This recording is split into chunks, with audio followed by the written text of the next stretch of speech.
Good evening, ladies and gentlemen. Gegham. My name is Armenian, and on behalf of the Armenian Bar Association, I would like to extend a warm welcome to each of you here today in Glendale, California in person, and to all of those who are following virtually. This event tonight comes on the eve of the 35th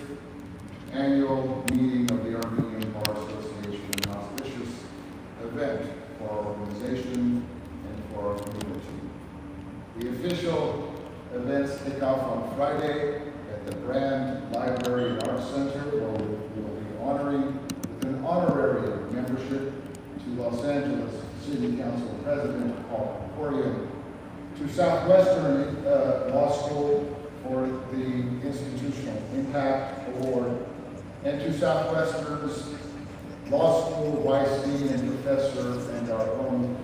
very dear cherished member, Ashvanian. And then it will continue on Saturday at the Embassy Suites, and you should all have the information. You are all welcome to join. And a very late-breaking favorable development is that we have now the addition of the Director of the Consumer Financial Protection Bureau of the United States federal government. That is the agency which fined Citibank almost $25 or $26 million for their discriminatory practices against the Armenian American community, consumers, and potential customers. He will be making a live presentation via virtual involvement, where there will be an opportunity for questions and answers. We just got the news a few hours ago, and so we will be updating our official schedule of events. A few weeks ago, my colleague, Stepanian, who is the Vice Chairman of the Armenian Bar Association, and Professor Janet Albanian of Southwestern Law School, had the opportunity to meet with presidential candidate Robert F. Kennedy, Jr. And just a couple days after that sort of happenstance, but very favorable meeting, Mr. Kennedy released an official video and message in which he called for the recognition of the internationally protected human rights of Armenians in Artsakh, and for the realization of the right of Artsakh itself to a free and secure future. That was a rare example. It was a rare example of moral clarity and political courage laid bare for all of us to hear and to see, whether we be Republicans, Democrats, or independents. Leaving that meeting on that rainy night in Malibu, California, and later watching that video, I was reminded of Robert F. Kennedy Jr.'s father, Robert Francis, and of his uncle, John Fitzgerald. I was reminded of Robert F. Kennedy because of his Ripples of Hope speech that he gave in Cape Town, South Africa in 1966, in which he said, and whose words still ring true today, that each time a man stands up for an ideal or acts to improve the lot of others or strikes out against injustice, he sends forth, or she sends forth, a ripple of hope, and with different centers of energy, and daring those ripples build into a current which will sweep down and bring down the mightiest walls of oppression. And leaving that night with my friend Steve, I was also reminded of John F. Kennedy. Not so much for what often people are reminded him because of, but because he was a Pulitzer Prize-winning author of a book called Profiles in Courage, which described the bravery and integrity of 8 United States senators over the course of our American Republic. Ripples of Hope and Profiles in Courage. That's exactly what we have on our program tonight. The Honorable Artak Beglaryan, former state minister and human rights defender of the Republic of Artsakh, the Honorable Gegham Stepanian, the current human rights defender of the Republic of Artsakh. They are the very touchstones of the best of Armenian values and the brightest of Artsakh society. Allow me now to introduce the moderator for this evening, fellow Armenian Bar Board member, Judge Amy Ashvanian, who herself is the epitome of that energy and daring that RFK talked about. As the first Armenia-born judge in this state's and nation's judiciary. By the end of this program, ladies and gentlemen, and those following online, I imagine that we will be convinced and reinforced of the belief that the cruelties and obstacles stacked up against Artsakh, they will not yield. They will not yield without a predominance of courage over timidity, without a surge of commitment over futility. I welcome you tonight to this evening of outsized courage and commitment. Judge Ashvanian.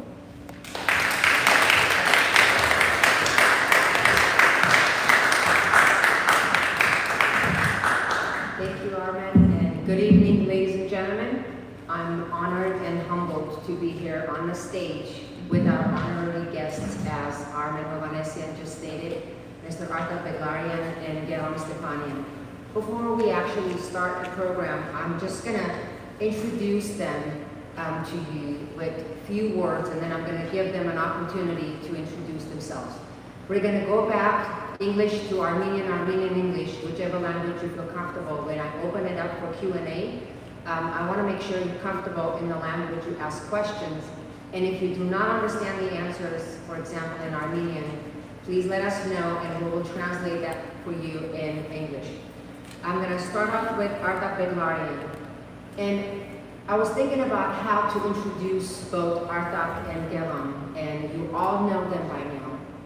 But it resonated with me last night when I was at the City of Glendale board meeting,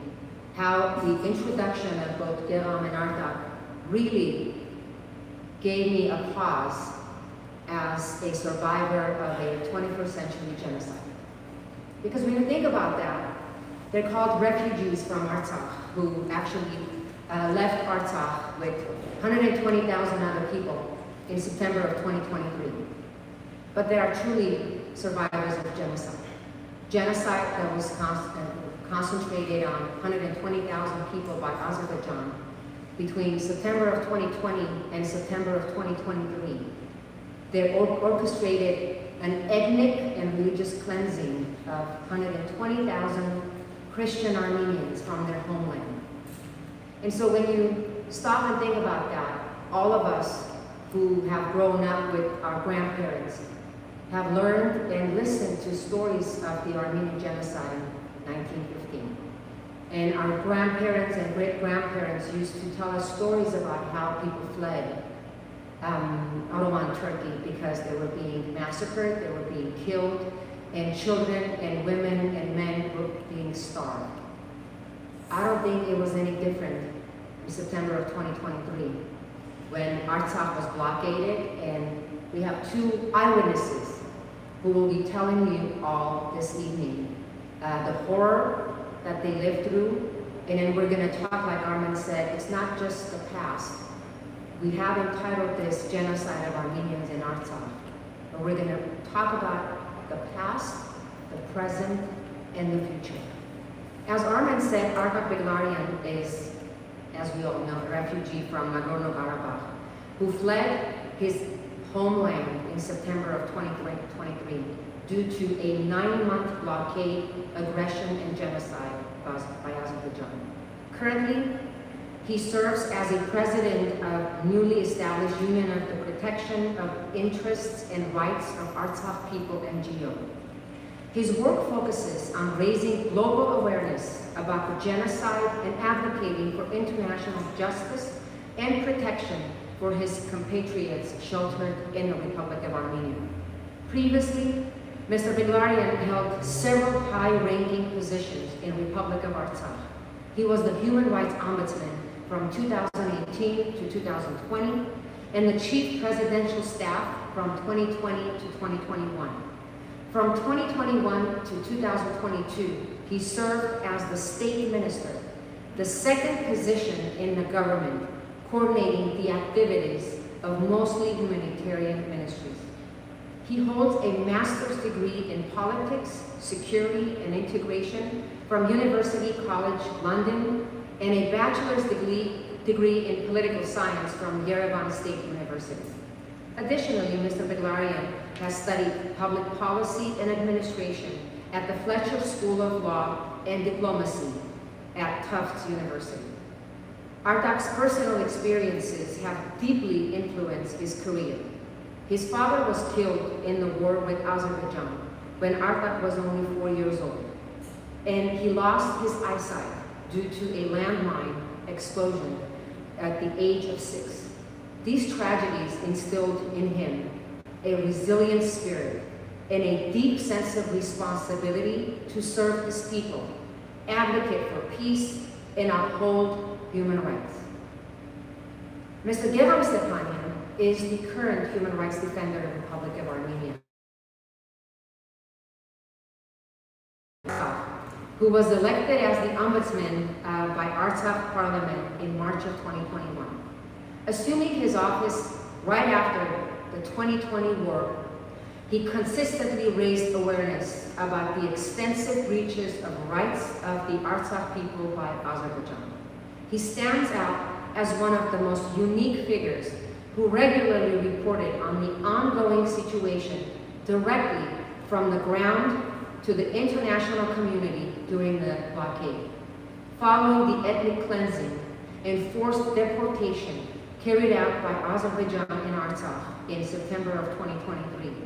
He persists in his efforts while stationed in the Republic of Armenia. His focus remains on advocating for matters on the safeguarding of both individual and collective rights of the people of Artsakh. He holds a master's degree in political science and international affairs from the American University of Armenia, and bachelor's degree in international relations from Yerevan State University. I'm going to ask you to join me in welcoming our both guests to start their speech for tonight.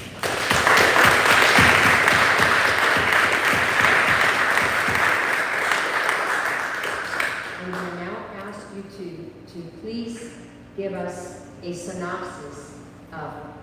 who you are, what you do, and what the future stands for each of you. Who wants to go first? Mr. Beglaryan.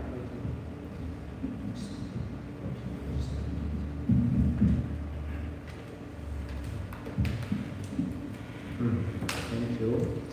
Is it okay if I shift to Armenian or?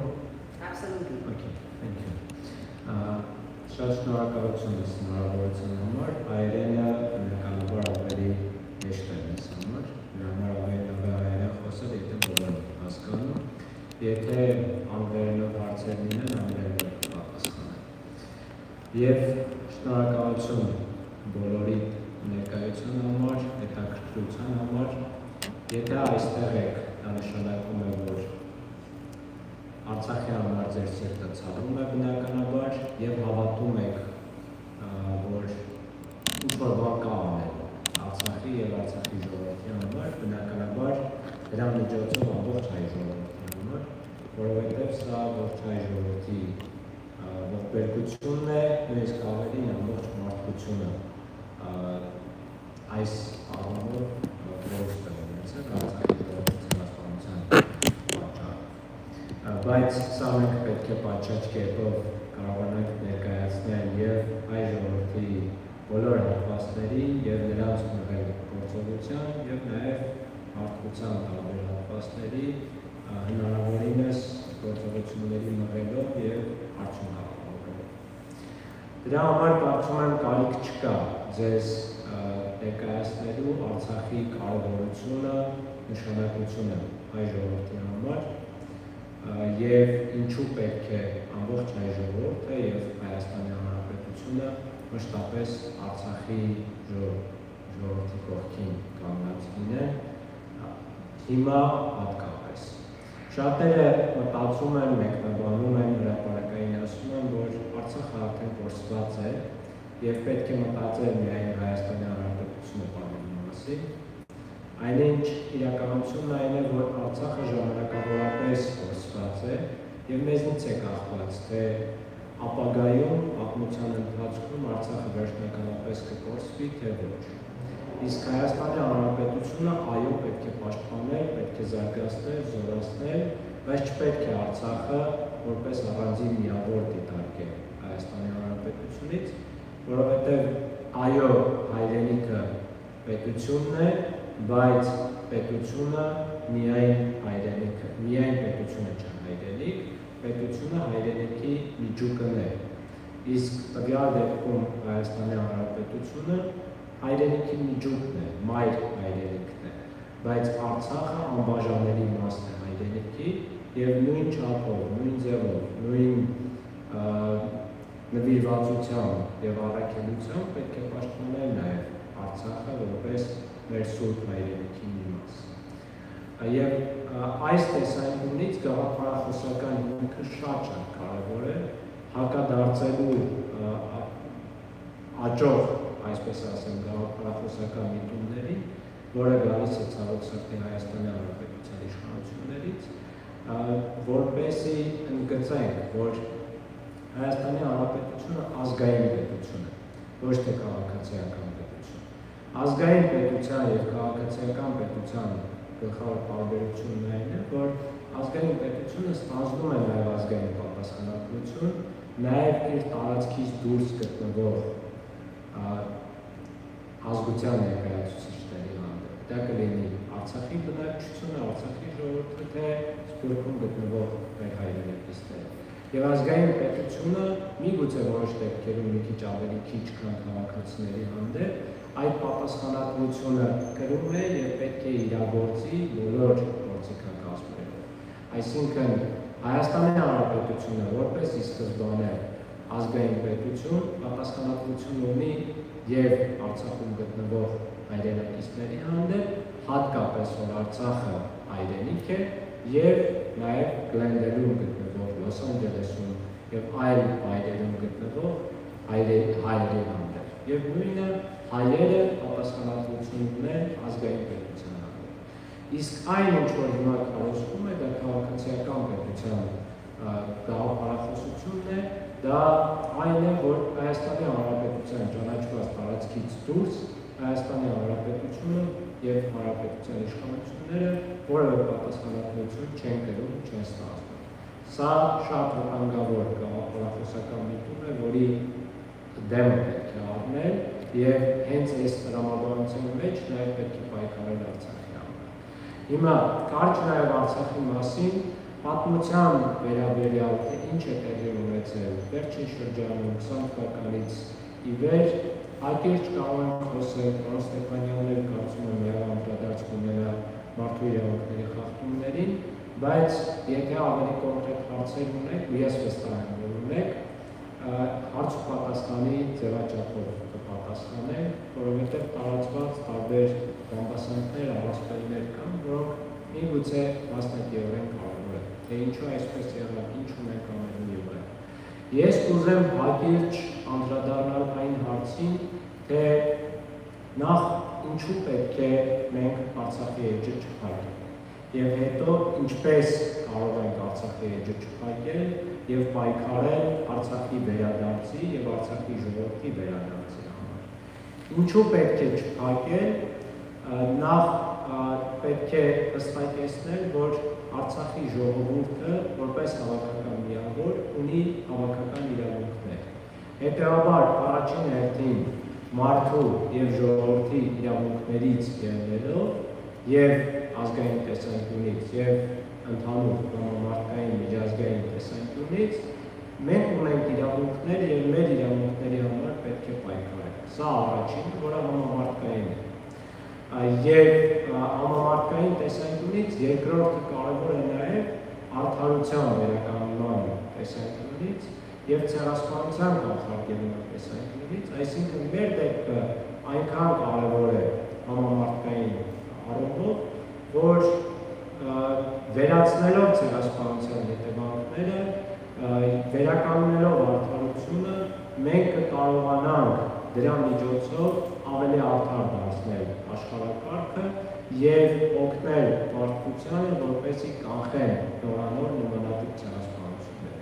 Եվ հակառակը, հակելով Արցախի ցեղասպանության էջը կամ Արցախի էջը, մենք կխրախուսենք նորանոր ցեղասպանություններ ամբողջ աշխարհում եւ ցեղասպանություն կատարողները արդեն ավելի ոգևորված կզգան, որ անպատիժ են։ Իսկ ազգային տեսանկյունից շատ կարևոր է ընդգծել, որ Արցախը առանցքային դեր ունենալով, տեղ ունենալով, առնվազն 88 թվականից սկսած մեր համազգային պայքարում, անկախության պայքարում, մեր պետության եւ Հայաստանի Հանրապետության եւ Արցախի Հանրապետության կերտման պայքարում եւ նաեւ ամբողջ Թուրքում հայ ժողովրդի ինքնության զարթոնքի, ինքնության պահպանման պայքարում պետք է կարևորենք, որ առանց Արցախի շարունակելով պայքարը շատ դժվար է լինելու համազգային ինքնությունը պահպանել, մարդկանց մղել պայքարի, այդ թվում հայապահպանության գործում լուրջ արդյունքներ ունենալ։ Այսինքն Արցախյան պայքարը, Արցախյան նպատակները որոշ չափով սոսինձի դեր են ունեցել ամբողջ աշխարհում, ամբողջ հայ ժողովրդի շրջանում։ Երկրորդը Արցախը ֆիզիկապես շատ կարևոր նշանակություն է ունեցել Հայաստանի Հանրապետության համար եւ անվտանգության տեսանկյունից եւ տնտեսության տեսանկյունից, իհարկե նաեւ ինքնությունն է լրացուցիչ անվտանգային նշանակություն է ունեցել եւ օգնել է ամբողջ Հայաստանի Հանրապետության։ Եվ նրանք, ովքեր փորձում են քարոզել, որ 90-ականներից ի վեր Արցախը տարել է հայ ժողովրդի եւ Հայաստանի Հանրապետության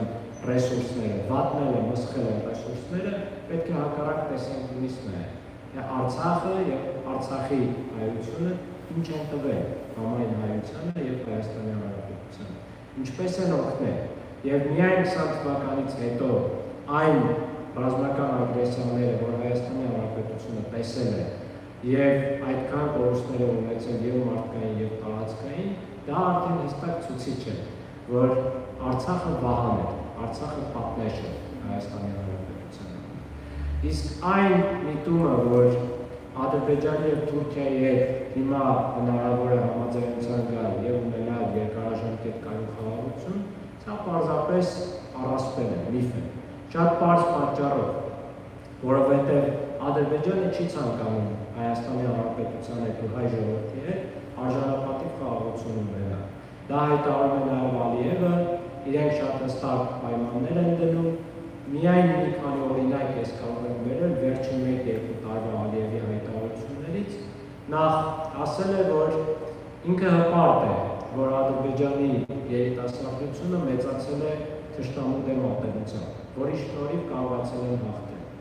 23 թվականի ապրիլին մի ինտերվյուում ադրբեջանական լրատվամիջոցներին տված նշել է, որ Հայաստանը Ադրբեջանի եւ Թուրքիայի հավերժական թշնամին է։ Եվ բազմաթիվ այլ օրինակներ, հունվարի 10-ի վերջին հարցազրույցում շատ հստակ ասում է, որ Երևանն էլ ադրբեջանական քաղաք է, մենք նվիրել ենք իրենց։ Ինչու պետք է սահմանազատումը եւ սահմանագծումը տեղի ունենան օրինակ 75 թվի քարտեզով, ոչ 18 կամ 20 թվի քարտեզով։ Եվ բազմաթիվ այլ օրինակներ, որոնք շատ հստակ ցույց են տալիս, որ իրենք չեն ուզում խաղաղություն։ Իրենք շարունակում են ատելության քարոզը, իրենք շարունակում են սպառազինությունների մրցավազքը եւ իրենք նպատակ ունեն Հայաստանը ոչնչացնելու կամ ամբողջապես հայ ժողովրդին ծնկի բերելու։ Եվ սա թուրք ադրբեջանական պլանն է։ Հետևաբար մենք պետք է պատրաստ լինենք երկարաժամկետ պայքարի եւ մեր գլխավոր անելիքը Արցախի մասով նվազագույն անելիքը այս փուլում Արցախի էջը չփակելն է։ Արցախի պայքարը շարունակելն է, Արցախի ժողովրդին եւ ամբողջ հայ ժողովրդին մոբիլիզացնելն է, որպեսզի մենք նպատակ ունենանք Արցախի ժողովրդի ցեղասպանությունը միջազգայինորեն ճանաչելու, դատապարտելու եւ պահանջելու միջազգային աջակցություն վերադարձի համար։ Եվ այդ ընթացքում Հայաստանի Հանրապետությունը ուժեղացնելու, հայ ժողովրդի դիմադրողականությունը բարձրացնելու, որպեսզի ավելի բարենպաստ միջավայրում, աշխարհակարգում դա կլինի կարճ ժամկետից, միջին թե երկար ժամկետ հետո, թե նույնիսկ տասնամյակներ հետո մենք պատրաստ լինենք Արցախ վերադառնալու։ Եվ Արցախ վերադարձը իմ պատկերացմամբ պետք է լինի շատ հստակ,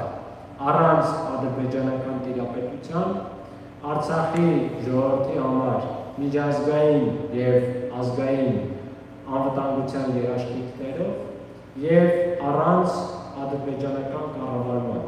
ինքնակառավարման համակարգով կամ անցումային միջազգային կառավարման համակարգով, ՄԱԿ-ի կառավարման համակարգով։ Իմ պատկերացմամբ սա այն նվազագույնն է, որին մենք պետք է ձգտենք, թե ինչպես պետք է հասնենք դրան տարբեր մոտեցումներ կան, բայց ամենակարևորն այն է, որ մենք պատրաստ լինենք երկարաժամկետ պայքարի։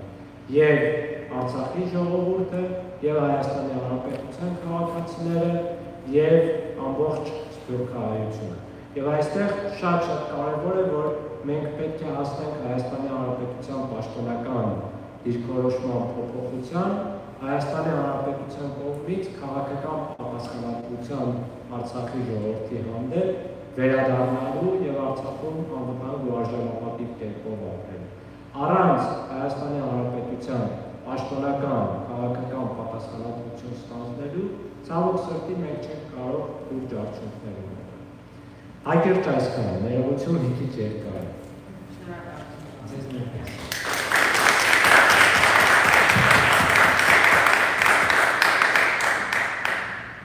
Խոսքը հիմնական Gegham Stepanianին, պարոն Stepanian, խնդրեմ եթե ձեզ հարմար է հայերենով, հայերենով կարող Տեղից։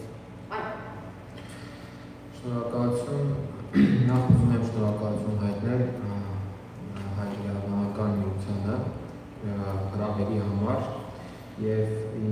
խորի երախտագիտություն հայտնել նաեւ հենց նրա համար, որ Արցախի մարդու իրավունքների պաշտպանի պաշտոնում հենց պաշտոնավորման առաջին իսկ օրից մշտապես զգացել են մեծ աջակցություն բոլոր հարցերում, թե խորհրդատվության, թե համագործակցության եւ համատեղ տարբեր ծրագրեր ձեռնարկելու եւ առհասարակ հայ ժողովրդի, Արցախի ժողովրդի նկատմամբ հոգատարությունը, ապրոմակցությունը եւ վերաբերմունքը մշտապես եղել է, որի համար թույլ տվեք եւս մեկ անգամ արդեն ֆիզիկապես ԱՄՆ-ում ներկա լինելով շնորհակալություն հայտնել Արցախի ժողովրդի անունից։ Գիտեք, բավականին դժվար է խոսել, որովհետեւ խոսել այս թեմաներից, որովհետեւ հայրենիք Հայաստան-Արցախ սփյուռք եռամիացնություն ասվածը ինձ համար դեռ մանուկ ժամանակներից մի անկոտրելի միասնություն էր, որ որևէ ձևով հնարավոր չէր կոտրել։ Ցավոք սրտի եւ եթե ես որպես միջազգայնագետ, դիվանագետ հայ մասնագիտությունը ընտրելիս մտածել եմ, թե տարբեր երկրներում ինչ ելույթներ պետք է ունենայի, հաստատ դա այն ելույթները չէ, ինչ որ ես ցավոք սրտի պաշտոններ ունենում եմ տարբեր ամեններից։ Այսինքն իմ խնդիրը ոչ թե Արցախի ժողովրդի ցեղասպանության մասին խոսելն էր, այլ Արցախի անկախությունը առաջնորդելու մշտական ձգտումը եւ նվիրվածությունը վճռականություն այդ հարցը։ Բայց ունենք այն ինչ ունենք եւ երևի ճակատագիրը եւ Աստված մեզ տվել է այս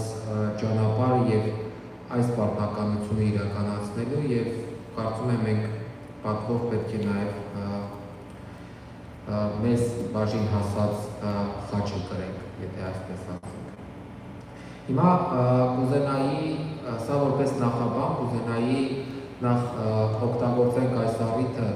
որ գտնվում ենք ԱՄՆ-ում եւ հանդիպում ենք ունենում ձեզ հետ, որոշակի մանրամասների մասին խոսել, թե իրականում ինչ էր կատարվում, ինչպես եղավ եւ ինչու եղավ այն ամեն ինչ եղավ եւ ինչպես ենք տեսնում ապագան, ինչպես է տեսնում ապագան Արցախցին, որը այսօր այո ցեղասպանությունից մազապուրտ հասել է Հայաստանի Հանրապետություն եւ այսօր էլ ցավոք սրտի իր առօրյա կյանքում շարունակում է բախվել բազմաթիվ խնդիրների հետ, առաջնահերթ հոգեբանական խնդիրը, որը որ հայրենիքում հայրենիք կարոտելով է ապրում, եւ երկրորդը այս սոցիալական եւ իրավական այն խառնիճաղանջ իրավիճակը, որում արցախցիները այսօր ցավոք սրտի հայտնվել են։ Իրականում 2023 թվականի սեպտեմբերի 19-ի եւ 20-ի պատերազմը Ադրբեջանի կողմից անձազերծված դա մի օրվա պլանավորված երևույթ չէր կամ մեզ համար անակնկալ երևույթ չէր։ 2020 թվականից հետո Արցախում ապրելը եւ կյանք կառուցելը հավասարազոր էր հստական գիտակցման, որ ամեն ինչ մի կողմ, հայրենիքը մի կողմ։ Այսինքն, երբ 2020 թվականին 100,000-ից ավելի հայեր արցախահայեր վերադառնում էին Արցախ, ունեին մեկ հստակ գիտակցում եւ նվիրվածություն, որ ինչ գնով է լինի, պետք է պահել գոնե այն փոքրիկ հատվածը, որը 20 թվականի պատերազմի արդյունքում հետևանքով մնացել է մեր վերահսկողության տակ, մեր տիրապետման տակ։ Եվ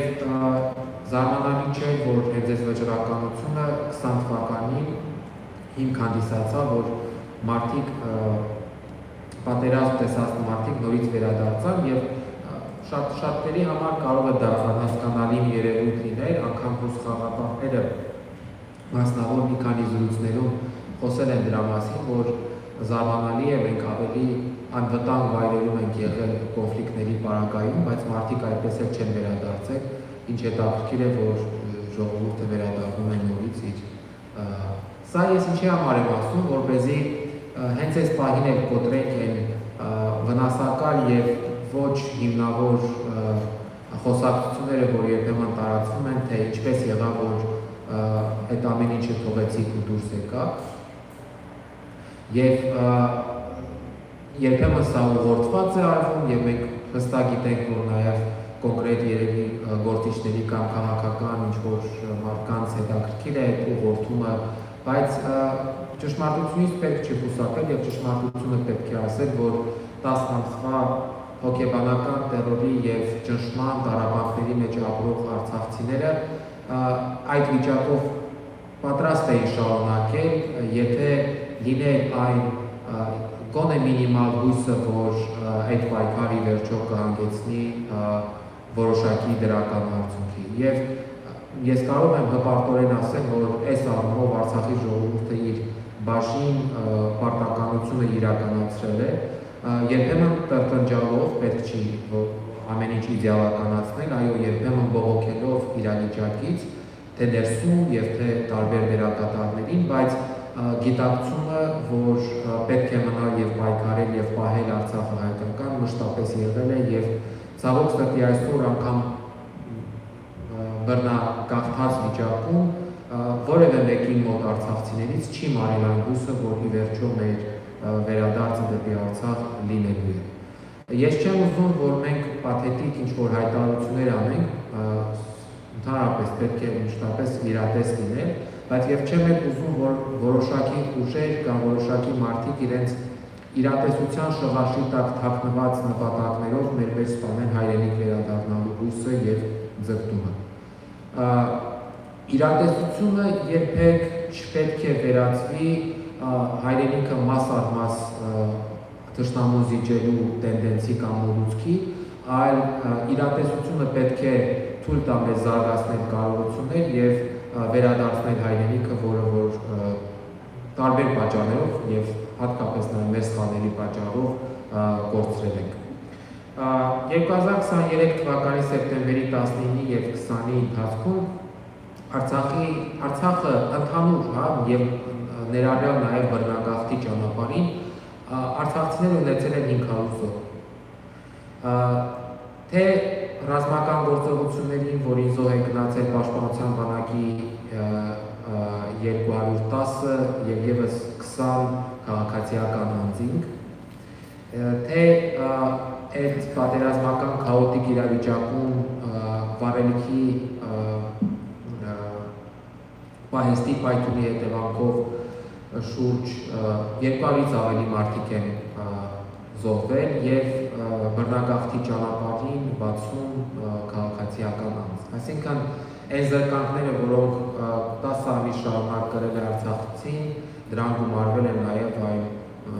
մեծագույն տառապանքները, որ հասցվել է այդ 2-3 օրվա ընթացքում Արցախի ժողովրդին։ Եվ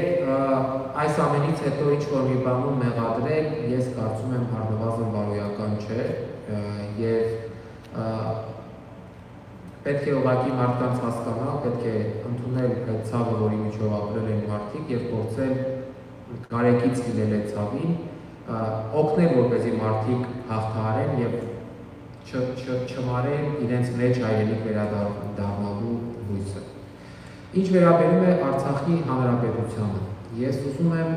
առիթն օգտագործել, ասել, որ այո, ես այստեղ ներկայանում եմ որպես Արցախի հանրապետության մարդու իրավունքների պաշտպան։ Եվ այն խոսակցությունները, որ Արցախի հանրապետություն չկա, լուծարված են, ես Արցախի հանրապետության քաղաքացի եմ եւ չեմ ընդունում որևէ նման խոսակցություն, որ Արցախի հանրապետություն գոյություն չունի, որովհետեւ բազմաթիվ անգամներ նաև եղել է բացատրություն, որ Արցախի հանրապետությունը ստեղծվել է Արցախի ժողովրդի կողմից եւ մեկ անձ կամ մեկ կառույց չի կարող լուծարել Արցախի հանրապետությունը։ Սա է այն ճշմարտությունը, որը կա եւ մյուս մեկնաբանություններն ուղղակի մանիպուլյացիաներ են, չպետք է տրվել դրանց։ Եվ ես գործունեությունը այո շարունակելու եմ որպես Արցախի մարդու իրավունքների պաշտպան, փորձելով հնարավորինս աջակից լինել Արցախահայությանը, թե Հայաստանի Հանրապետության ներսում տարբեր պետական մարմինների հետ առնչություններում, թե արտաքին աշխարհում շարունակելով բարձրաձայնել արցախցիների հավաքական եւ անհատական իրավունքների պաշտպանության հարցերը։ Ի վերջո կարծում եմ բոլորի համար պետք է հստակ լինի, որ որքան էլ որ այո համայն հայությունը այդ թվում Սփյուռքում, Հայաստանում եւ Արցախում Արցախի նկատմամբ սեփականության իրավունք ունի եւ դա իրականություն է, բայց կամքը, որ պետք է առաջնահերթ հաշվի առնել Արցախի ժողովրդի կամքն է։ Լսել թե ինչ են ուզում այդ մարդիկ, չվերացնել արցախցու ինքնությունը, այլ հակառակը սնել արցախցու ինքնությունը եւ առաջնորդվել այն կամքով, որ արցախցիներն են առաջ քաշում։ Ես վստահ եմ, որ դուք չեք գտնի մի արցախցի, որը չի խոսի հայրենիք վերադառնալու մասին։ Եվ բոլոր մնացած օրակարգերը, որոնք որ կանտեսեն մեր այդ իրավունքը, մեզ համար ընդունելի համարվել չեն կարող։ Ես տեսնում եմ, որ հայկական Սփյուռքում այս գիտակցումը կա, որովհետև մեր շփումները մշտապես շարունակվել են, եւ Սփյուռքի տարբեր կազմակերպությունների, տարբեր անդամների հետ քննարկումների ժամանակ մենք նկատում ենք, որ հրաժարում Արցախից չկա Սփյուռքում, հրաժարում Արցախից չկա նաեւ արցախցիների շրջանում, եւ մենք նաեւ հայաստանյան մեր բազմաթիվ հայրենակիցների մոտ։ Օրակարգից Արցախը համելը դա կլինի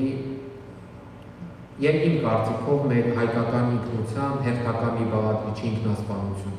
եւ մենք մեզ այդ շռայլությունը թույլ տալու իրավունք չունենք։ Եվ հակառակը մեր ինքնությունը պետք է Արցախով շարունակի ամրապնդվել, որովհետեւ ի վերջո պետք է հասկանանք, որ 30 տարի շարունակ Արցախը այդ ինքնությունը սնուցող կարևոր երակներից մեկն է եղել։ Եվ հաղթական ինքնությունը սնուցող կարևոր երակներից մեկն է։ Եվ մեկ օր քնել եւ զարթնել ու ասել, որ այլևս չկա Արցախ, կա Լեռնային Ղարաբաղ, որը եւ կան Լեռնային Ղարաբաղցիներ, եւ որը որ պետք է ուղղակի դիտարկել որպես փախստականներ եւ սոցիալական աջակցություն տրամադրելով փակել հարցը, Սա մեզ համար ընդունելի չէ։ Իհարկե սոցիալական աջակցությունը պետք է արցախցիներին Հայաստանում որոշակի կայունություն ունենալու համար, բայց ոչ հայրենի կորցնելու հաշվին եւ ոչ Արցախի էջի փակելու հաշվին։ Սա այն դիրքորոշումն է, որի մասին խոսում ենք եւ շարունակելու ենք խոսել, ընդ որում թույլ տվեք նաեւ ասել, որ հիմնվելով նաեւ այն փորձի վրա, որ տեղահանվելուց հետո ունեցել եմ ես անձամբ Հայաստանի Հանրապետությունում հավատարմագրված տարբեր միջազգային կառույցների կամ պետությունների ներկայացուցիչների հետ հարաբերվելիս ես չեմ նկատել, որ տարբեր պետություններ համարում են Արցախի հարցը փակված։ Ագերտորեն պետք է ասեմ, որ մեր խոսակցություններում միշտ էլ եւ նաեւ ոչ միայն այդ խոսակցություններում դուք կարող եք տեսնել նաեւ տարբեր բանաձևերում, որ ընդունվում են տարբեր պետությունների օրենսդիր մարմինների կողմից կամ տարբեր միջազգային կազմակերպությունների կողմից։ Թեման նրանք չեն համարում փակված, մենք չենք համարում փակված, ուրեմն պայքարը պետք է շարունակել եւ մեր վճռականությունը այս հարցում կա եւ ակնկալիքը, որ շարունակելու ենք ստանալ նաեւ Թուրքիայի մեր հայրենակիցների աջակցությունը եւս արկա է։ Այսքանը որպես նախաբան, շնորհակալություն եւս մեկ անգամ մեզ ընդունելու համար եւ պատրաստ ենք պատասխանել հարցերին։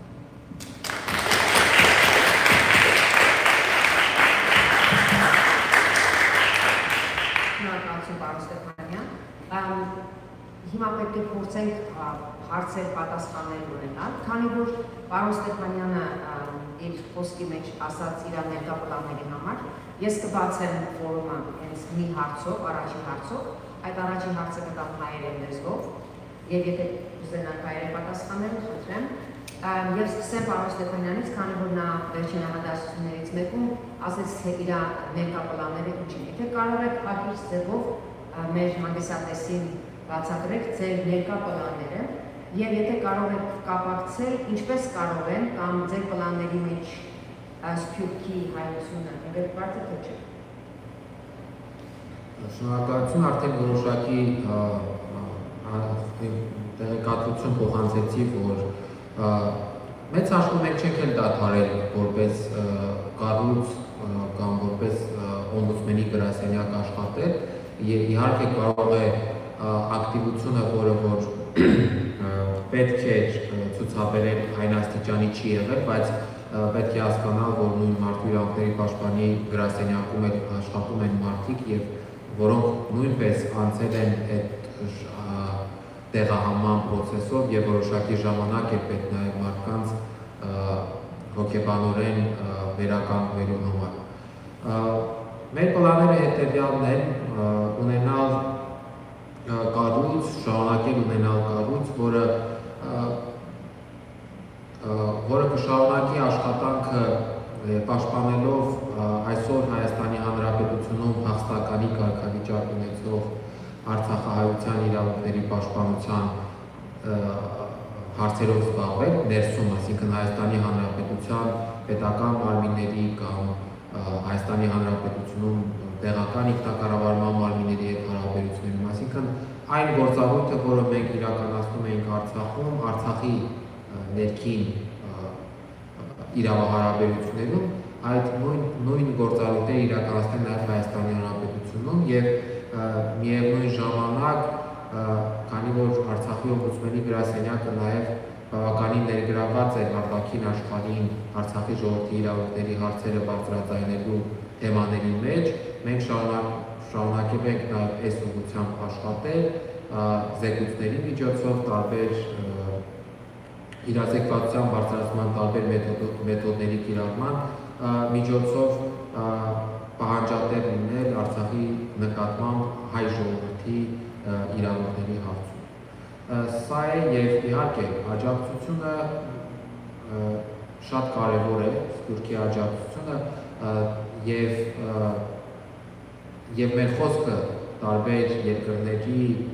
լսարաններին հասցնելու տեսանկյունից եւ բազմաբնույթ են աջակցության ձևերը եւ կարծում եմ, որ տարբեր ավելի նեղ քննարկումների ժամանակ հնարավոր է ավելի մանրամասն խոսել, բայց այն, որ մեր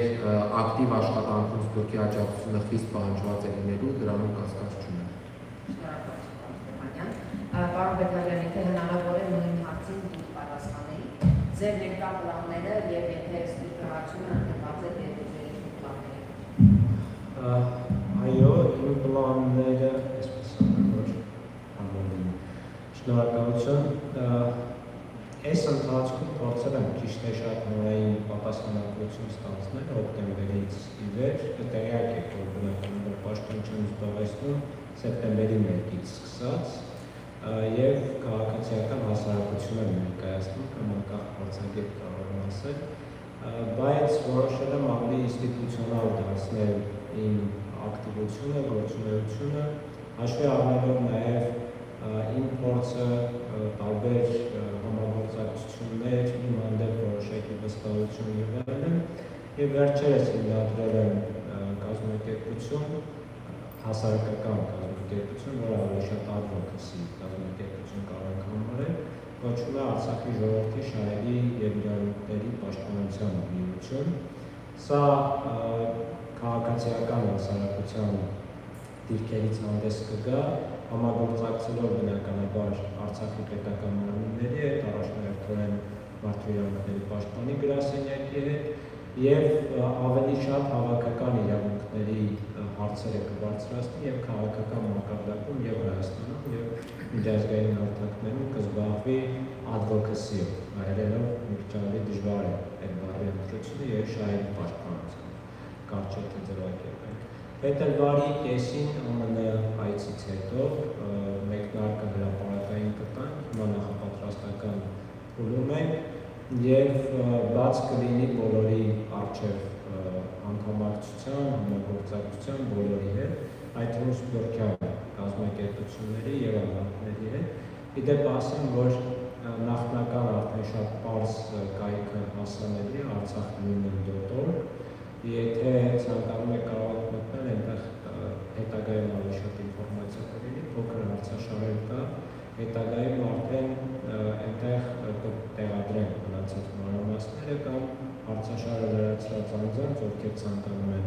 համագործակցել, հետագայում կկապվենք ու միասին կպլանավորենք ինչպես կարող ենք համատեղ աշխատել։ Համագործակցության ու աջակցության ձևեր կարելի է ընտրել։ Բացի դրանից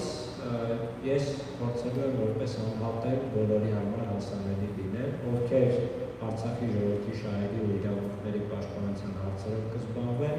անհատներ թե կազմակերպություններ, Հայաստանի թե սփյուռքի հայեր, միջազգային կազմակերպություններ, թե օտար անհատներ, բոլորի համար հասանելի եմ ու ինձ համար, այսպես ասեմ, կյանքի առաքելությունը մինչև վերջ պայքարել, որպեսզի մենք վերադառնանք Արցախ ու Արցախում արժանապատիվ ու անվտանգ կյանք ունենանք։ Շնորհակալություն։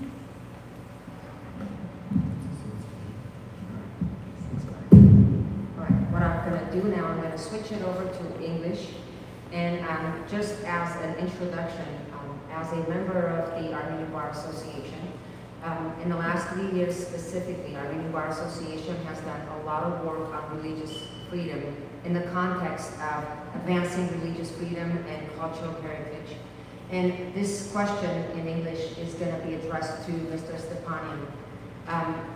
We have learned that Azerbaijan was included in the watch list of countries that oppressed freedom of religious beliefs. In your opinion, what is the effect of that? And what could be done by the United States? Thank you very much for the question. It is really very important issue for us, and starting especially after 2020 war, we together with Armenian Apostolic Church and together with different organizations from diaspora, including Armenian Bar Association, have been always raising the issue of vandalism of Armenian cultural heritage by Azerbaijan in the territory that came under Azerbaijani control as a result of the war of 2020. We have been always speaking about the need of having a mechanism of prevention of such acts of vandalism see that even the international mechanism, UNESCO, which is created for the protection of cultural heritage, is not effective in our case, because every time when we demand monitoring by the UNESCO, the Azerbaijani side blocks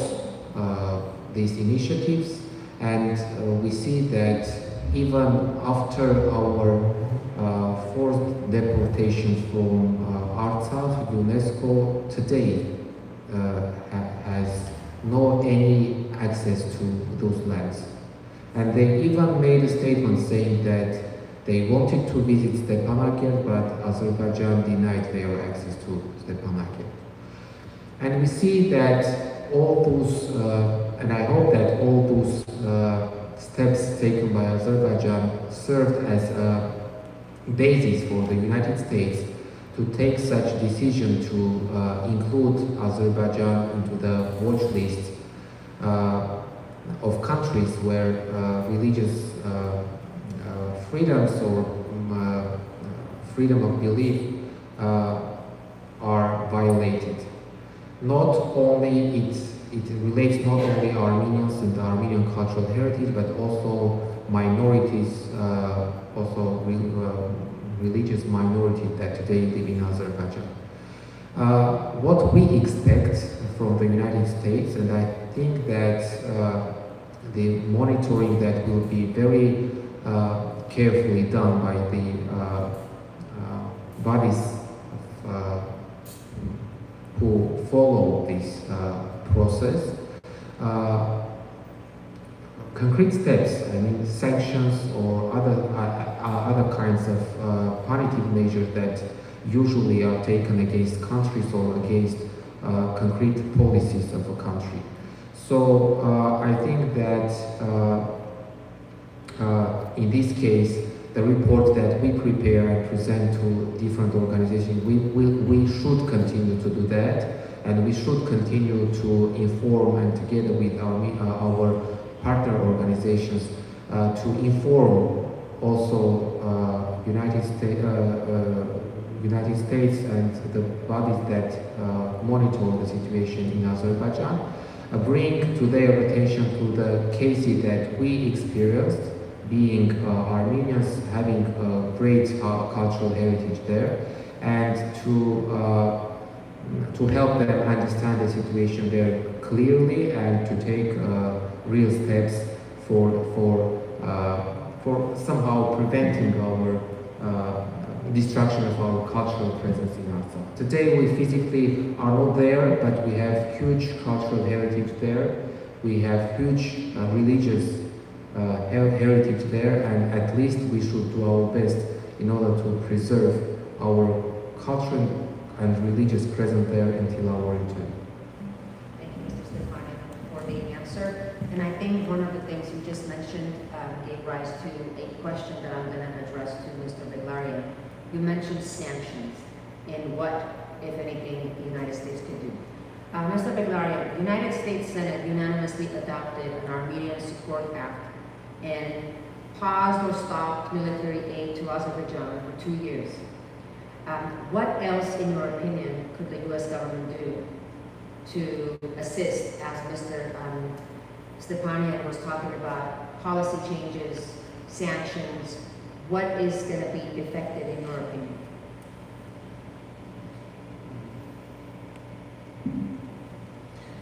Thank you.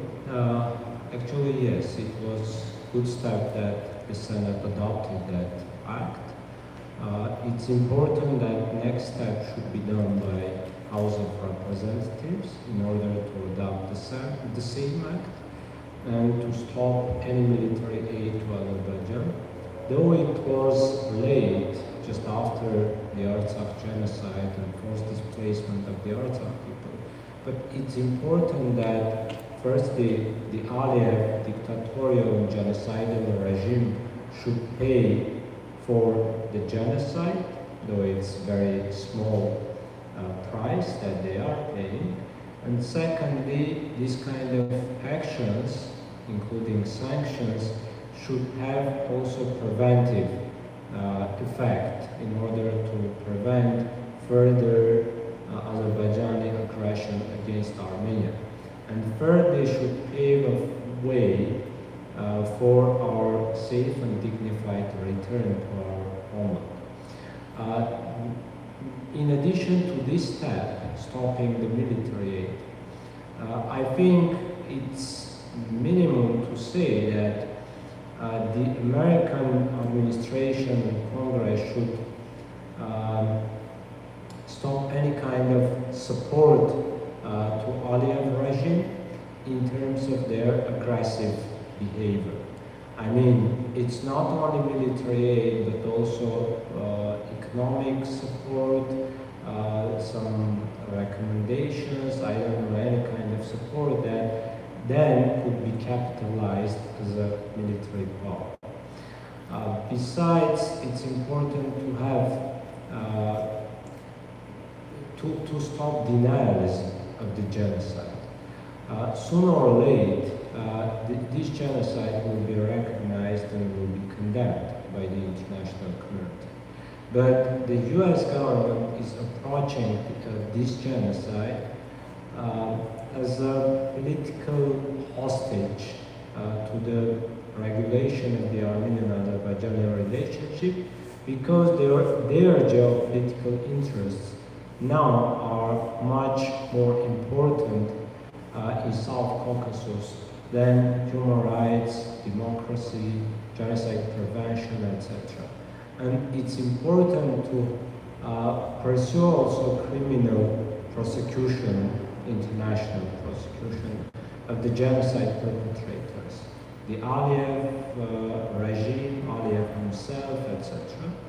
which again will be a use of a method of restoring justice and preventing further crimes. Many other steps also can be done, but within this concept that I mentioned. Thank you.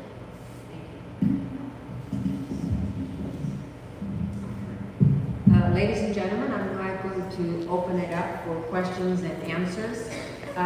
Please feel free to ask your questions in either Armenian or English, and our guests will answer the questions accordingly. All right, let's start from the first row. Thank you. Hi, Good evening. thank you both for your time.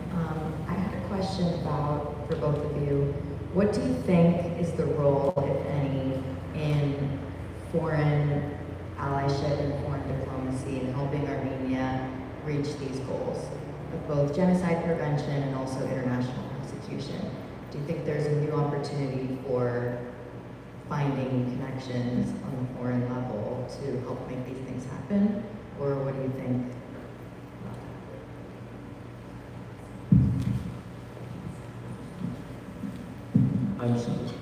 I'm sorry, I didn't get the question fully. Do you mean that in future what will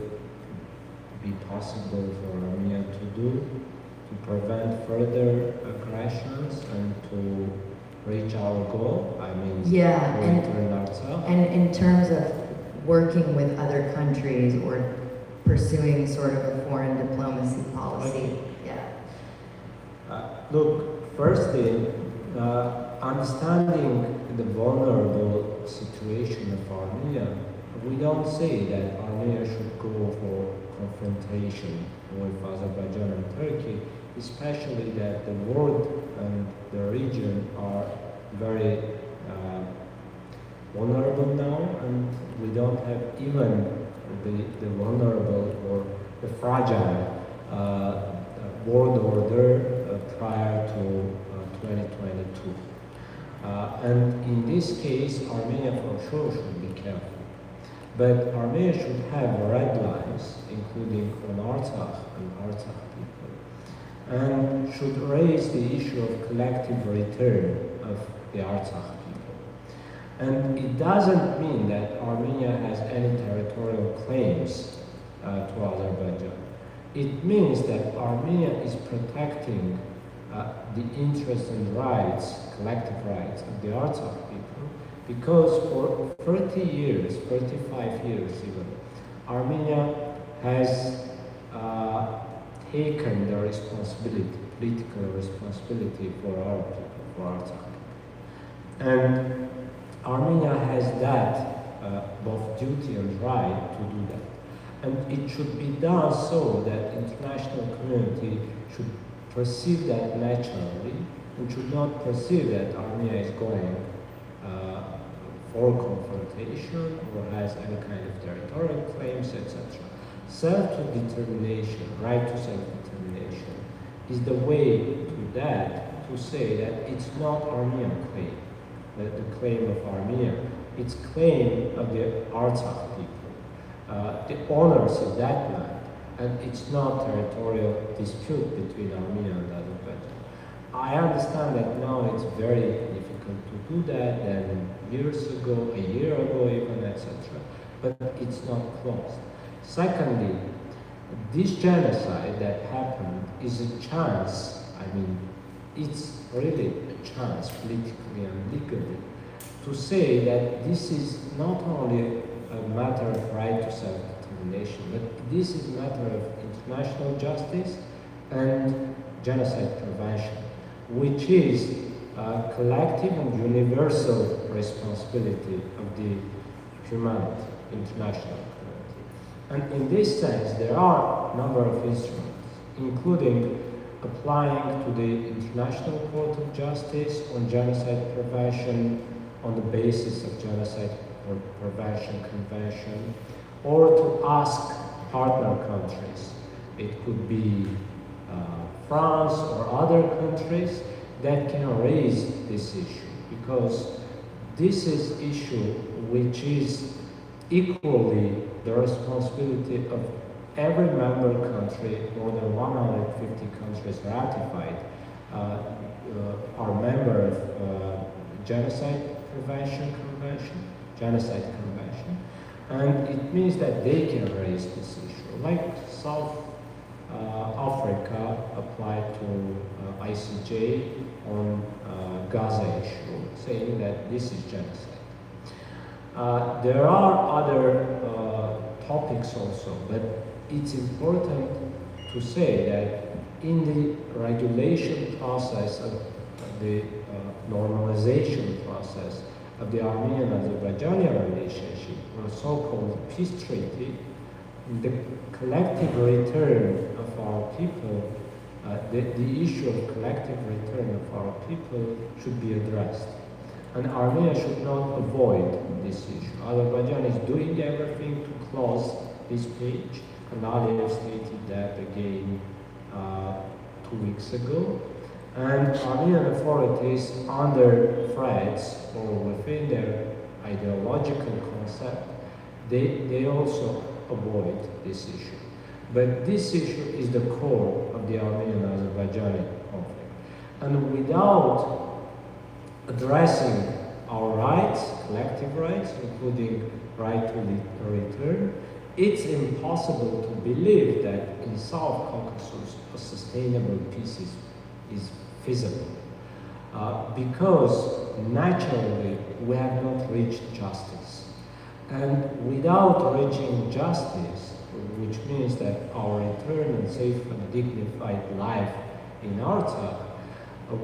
our people, not only Artsakh people, the entire Armenian people, will not accept any kind of peace treaty. Secondly, Azerbaijan is not preparing its society for peace, because they are continuing the operation of the hatred system, anti-Armenian hatred system.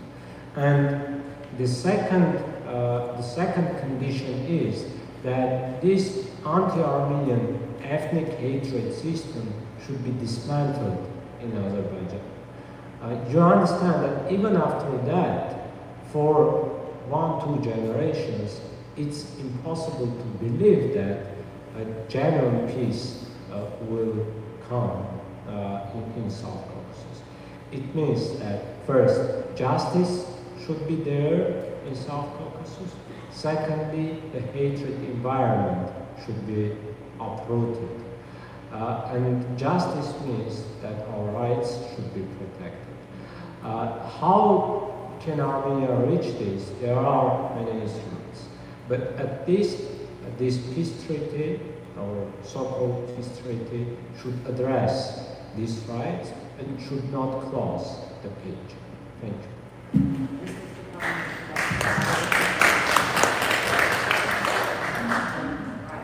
Yes, sir. Go ahead. Hi, my name is Armenian. I worked many years in Artsakh as a human rights advocate for the people. And I have a question. Recently we've heard about Azerbaijan planning to file a lawsuit against Armenia for the exploitation of minerals found on the Artsakh territory, which they are claiming as being their rightful territory. Historical documents dating back to the 1920s, even 1910, and before that are found in government archives and are been declassified, have proven that the territory that Azerbaijan is claiming is territory which they have been illegally occupying since 1917 at the start of the Bolshevik Revolution, which one of the key players in that was Joseph Stalin, who also was an employee of those people that were behind this revolution that are found American interests, European interests, and so on. My question to you is, has the government of Armenia taken any steps to, because there have been claims made, for instance, by the Prime Minister of Armenia, Nikol Pashinyan, following 2018, that Artsakh is ours, Yevech, and also talking about Western Armenian territories, which rightfully so, based on international law, if it was actually applied, would prove that Armenia is the rightful owner and Azerbaijan is actually the offender of exploitation of minerals and occupation. So has that been addressed by anybody within the government? And what steps might be taken in that respect? Because it would seem that if we can prove that that's our territory, and again, under international law, it's occupied and needs to be liberated, just like we saw in 1990 where Kuwait was liberated from Iraq based on it being occupied by a foreign state. Thank you. Եթե դուք տակ հայերեն պատասխանեք, որովհետև ուրեմն նախ շատ քիչ տեղեկություն ես անձամբ ունեմ այդ բանի հետ կապված նրա հետ, որ Ադրբեջանը կոնկրետ հայց է ներկայացրել, բայց այնքանով որ ես եմ տեղեկացված, այս օրերին էլ ընթանում է, վերջերս նաև Հայաստանի պատվիրակությունը մեկնեց Հագա, եթե չեմ սխալվում, որ մասնակցի այդ միջոցառումներին, բայց իրականում հարցը այնքանով որ մենք մեր քննարկումներում խոսում ենք նաև միջազգային իրավական հարցերով Հայաստանի Հանրապետության ներկայացուցիչների հետ, գրասենյակի ներկայացուցիչների հետ, ես չեմ տեսնում որևէ հնարավորություն, որ Ադրբեջանը այս հարցում հաջողություն ունենա։ Այսինքն որքան էլ որ ՄԱԿ-ի կամ չգիտեմ տարբեր կազմակերպությունների կողմից Արցախը համարվում էր Ադրբեջանի տարածք, ամեն դեպքում դատարանները չեն կարող գործել վակուումի մեջ եւ հաշվի չառնել այն օբյեկտիվ իրականությունը, որ 30 տարվա ընթացքում եղել է եւ իրականությունն այն է, որ այդ տարածքները պատկանում էին եւ այդ տարածքներում իր կյանքը կազմակերպում էր այդ տարածքների վրա իր անկախությունը հռչակալ ժողովուրդը եւ Հայաստանի Հանրապետությանը մեղադրել այդ տարածքներում հանքային այսինքն հանքավայրերի շահագործման հարցում դա ուղղակի որևէ ձևով տրամաբանական չէ։ Կհետևենք ինչպիսի զարգացում կլինի այս հարցում, բայց ես կարծում եմ, որ չեմ կարծում, որ Ադրբեջանը կարողանա հաջողության հասնել։ Ես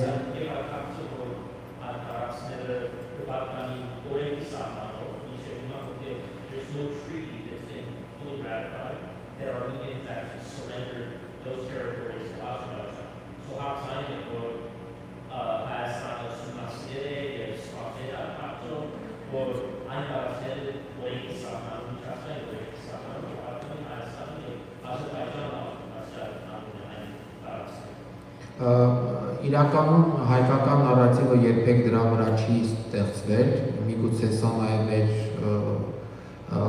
ինչ-որ առումով կարող են որոշները համարել սխալ, որոշները համարել ճիշտ, բայց հայկական նարատիվը Արցախի նկատմամբ հայ ժողովրդի պահանջների տեսանկյունից հիմնված էր նախ եւ առաջ Արցախի ժողովրդի կամ արտահայտության վրա, այսինքն ժողովուրդը ազատ կամ արտահայտվել եւ ինքնորոշման իրավունքի իրացման միջոցով որոշել է, որ Արցախը անկախ պետություն է եւ հետագայում այն Հայաստանի Հանրապետությանը միացնելու հստակ նպատակով։ Հայաստանի Հանրապետությունում ես այդ դիսկուրսը չեմ նկատում, չէ, հավանաբար չի ուսումնասիրվել եւ Հայաստանի Հանրապետությունը այսօր իրեն հայտարարում է բացառապես սովետական Հայաստանի իրավահաջորդ, ինչը նշանակում է, որ այն տարածքները, որոնք որ սովետական Հայաստանն է ունեցել, այդ տարածքների նկատմամբ է եւ նաեւ դա մի քանի անգամ վերահաստատվեց Հայաստանի իշխանությունների կոնկրետ վարչապետի հայտարարություններով տարբեր հարթակներում արված։ Ես անկեղծ չեմ տեսել երբևէ Հայաստանում նման խոսակցություն, որ Հայաստանը բացի այդ 29.8 հազար քառակուսի կիլոմետրից այլ տարածքների նկատմամբ հավակնություն ցուցաբերի։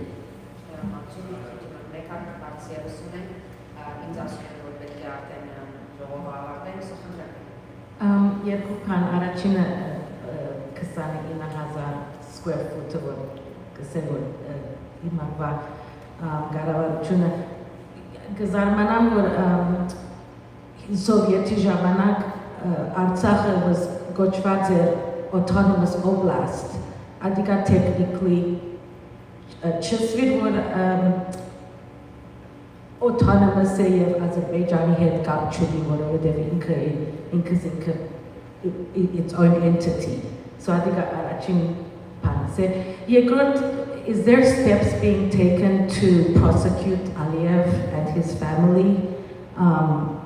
Legal steps, yes, չեմ գիտեր ինչ կլավորած կողմեն, բայց Putin համար arrest warrant կա, բայց Aliyevին համար չեմ լսած այդ բան եւ ադոր համար կա։ Ես կարճ անդրադառնամ երկու հարցերին, հետո պարոն Բեգլարյանի կփոխանցեմ խոսափողը։ Ինչ վերաբերում է Լեռնային Ղարաբաղի ինքնավար մարզին, այո, Լեռնային Ղարաբաղը ինքնավար մարզ էր, սակայն Ադրբեջանի խորհրդային Ադրբեջանի կազմում, բայց այն, որ ինքնավար մարզ էր, արդեն իսկ խոսում է այն մասին, որ տարանջատված էր եւ իրեն տրված էր կոնկրետ կարգավիճակ։ Եվ բացի դրանից, խորհրդային միության օրենքը, եթե չեմ սխալվում, 1990 թվականի ապրիլի 3-ի օրենքը հստակ սահմանում էր, որ խորհրդային միության անդամ պետությունները կարող են, բացի խորհրդային միության անդամ պետություններից, ինքնավար կարգավիճակ ունեցող տարածքները եւս ազատ կամ արտահայտությամբ կարող են որոշել իրենց հետագա ճակատագիրը, մնում են խորհրդային միության կազմում, դուրս են գալիս եւ այլ եւ այլ։ Եվ 1991 թվականին Արցախի ժողովրդի անկախության հռչակագրի հիմքում նաեւ դրված էր խորհրդային օրենսդրության կոնկրետ այս օրենքը։ Եվ այս առումով ընդհանրապես միջազգային իրավունքի տեսանկյունից բազմաթիվ անգամներ շեշտվել է, որ Արցախի անկախության հռչակումը որևէ ձևով խոցելիություն չունի եւ հետևել է միջազգային օրենքներին եւ նաեւ ոչ միայն միջազգային, այլ նաեւ խորհրդային միության ներքին օրենսդրությանը։ Սա է իրավիճակը, իսկ ընդհանրապես Լեռնային Ղարաբաղի ինքնավար մարզը ձևավորվելիս ես ուզում եմ նաեւ մի կարևոր փաստի վրա ուշադրություն դարձնենք, երբ որ 1923 թվականին Ադրբեջանի կողմից ձևավորվեց Լեռնային Ղարաբաղի ինքնավար մարզը, հստակ ձևակերպում կար, որ Ղարաբաղի հայկական հատվածում ձևավորել Լեռնային Ղարաբաղի ինքնավար մարզ, այսինքն այն գլխից արդեն Ղարաբաղից փոկել էին, թողել էին միայն հայկական հատվածը։ Սա շատ կարևոր է ասելու համար, որ այդ ինքնավարության կարգավիճակը հենց այն ժամանակ տրվել է նրա համար, որ այս տարածքներում հայերը մեծամասնություն են կազմել եւ նրանց իրավունքների առանձնահատուկ պաշտպանության անհրաժեշտություն կար։ եւ ինչ որ առումով առանձնացվել է Ադրբեջանի մյուս տարածքներից, եթե մյուս փոքրամասնությունները խորհրդային Ադրբեջանի չունեին ինքնավարություն, ապա հայ ժողովուրդը Լեռնային Ղարաբաղի տարածքում ունեցել է ինքնավարություն եւ սա չի կարող հավասարության նշան դրվել մյուս բոլոր դեպքերի հետ։ Ինչ վերաբերում է Ալիևի ընտանիքի կամ նրա նկատմամբ շատ կարևոր հարց է, որը ոչ միայն իրավական բաղադրիչ ունի, նաև քաղաքական բաղադրիչ ունի։ Հայաստանի Հանրապետությունը նոր է դեռ միանում քրեական դատարանին, միջազգային քրեական դատարանին, դեռ որոշակի Ալիևի մասով չգիտեմ, բայց որոշակի ադրբեջանցի պաշտոնյաների կամ ռազմական գործիչների նկատմամբ հաստատ որ պետք է կոնկրետ դատեր բացվեն, կոնկրետ գործեր ուղարկվեն քրեական դատարան, ամեն ինչ դեռ նոր է այս փուլում, հստակ կոնկրետություն դեռ չկա, բայց կոնկրետ ես էլ, կարծում եմ պարոն Բեգլարյանն էլ կողմնակից ենք եւ առաջ պետք է մղենք այն, որ Արցախի ժողովրդի ցեղասպանությունը կազմակերպած մարդիկ իրավական պատասխանատվության ենթարկվեն։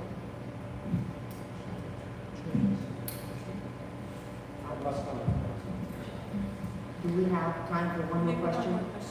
Yes. I just tried out some sense. Ուզեցիմ իմանալ վերջի 3-4 ամսվա ընթացքին իմացած եք ցեզի լուր կուքա թե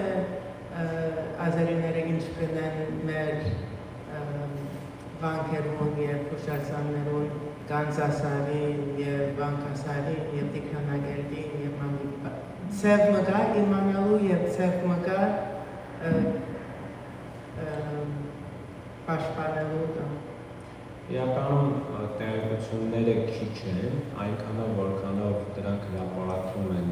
իրենց կողմից սոցցանցերում կամ արբանյակային լուսանկարներով մասնագիտացված կազմակերպությունները, խմբերը ուսումնասիրում են, բայց ես վստահ եմ, որ իրականում ավելի շատ խախտումներ են կատարել, քան բացահայտվել է առ այսօր։ Մյուս կողմից ակնհայտ է, որքանով միջազգային ուշադրությունը ճնշումը մեծ է,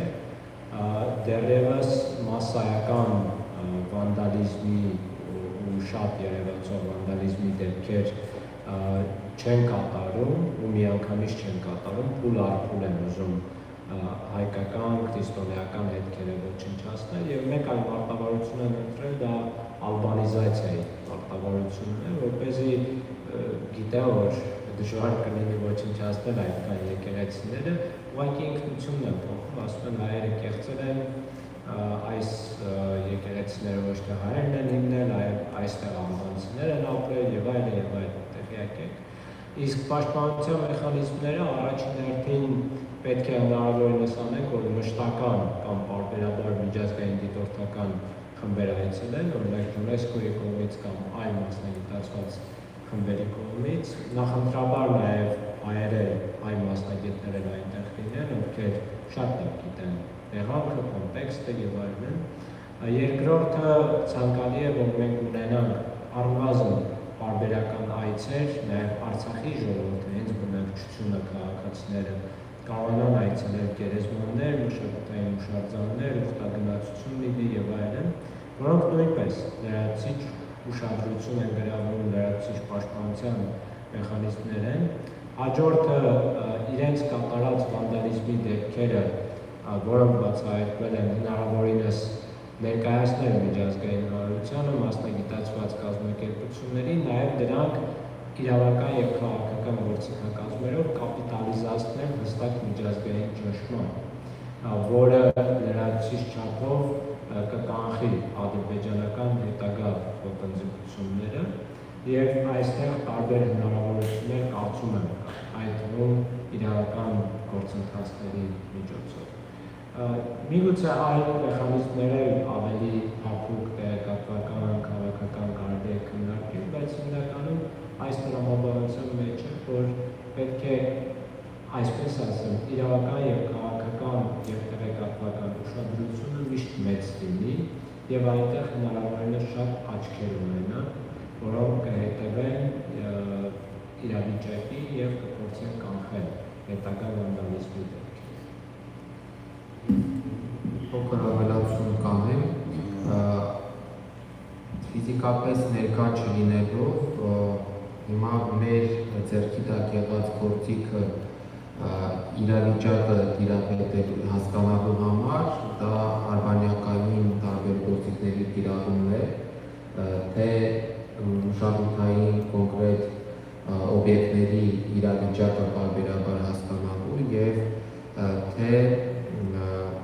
նաև մոնիտորինգ անելու, թե ինչպիսի փոփոխությունների է ենթարկվում։ Կան խմբեր Հայաստանում ձևավորված մշակութաբանների և մարդկանց, ովքեր որ մշտապես հետևում են։ Կա նաև կայքեր գործարկված, որոնցից մեկը Monuments Watch կայքն է, որը պարբերաբար դնում է վանդալիզմի դեպքերի մասին բաներ, վկայություններ և կա Caucasian Heritage Watch, նման կայք ևս, որը որ ևս դիտարկումներ է անում։ Եթե 20 թվականից հետո ադրբեջանական տելեգրամ ալիքները այս հարցում մեզ շատ օգնում էին, որովհետև անընդհատ տեղադրում էին տարբեր մշակութային օբյեկտների բղծման, վանդալիզմի վիդեոներ, ապա հիմա դա չկա։ Այսինքն այս առումով մենք կամ 1-2 կարող ենք պատահել, բայց համատարած չկա, ի տարբերություն 20 թվականին հետևած ժամանակահատվածի։ Եվ մեր գործիքը մնացել է միայն փորձել ինչ-որ արբանյակային մեթոդներով դա ճշտել։ Եվ իհարկե շարունակել պնդել, որ միջազգային անկախ փորձագիտական խումբ այցելի և դիտարկի արկա իրավիճակը մեր հուշարձանները։ Եվ երևի ինչ-որ առումով նորություն ասած կլինեմ, Արցախում գիտեք, որ շուրջ 20 հայ է մնացել մեր տեղահանությունից հետո, կան մարդիկ, ովքեր որ պարբերաբար, միգուցե նաև ադրբեջանական հատուկ ծառայությունների հետ համագործակցաբար, մեր մշակութային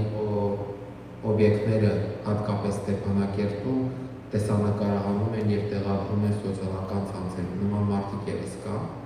և ինչ-որ փոքր չափով ինֆորմացիա նաև այդ տեսանյութերից ենք կարողանում ստանալ։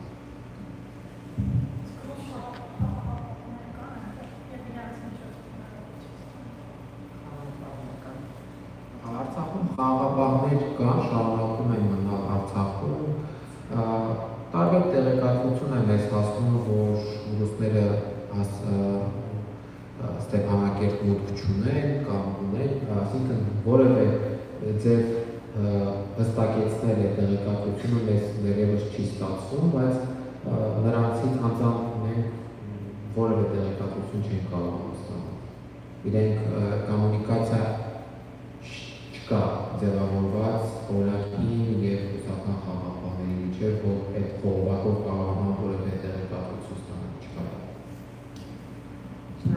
I'm going to switch it over to English, and we're going to end our program. On behalf of the Armenian Bar Association, I would like to thank both of our guests, Mr. Stepanian and Mr. Beglaryan, for not only sharing your personal experiences with the audience today, but also answering the questions that has been in the minds of the diaspora and Armenians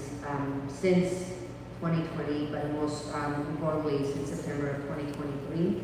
And I want to thank all of you, ladies and gentlemen in the audience, for attending this program and patiently waiting and listening to our guests. This is once in a lifetime opportunity to actually hear what English people in the United States say from the horse's mouth.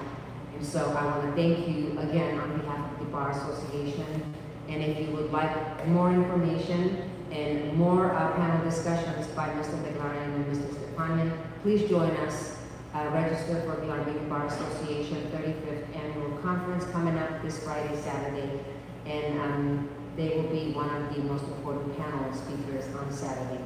Good night, everyone.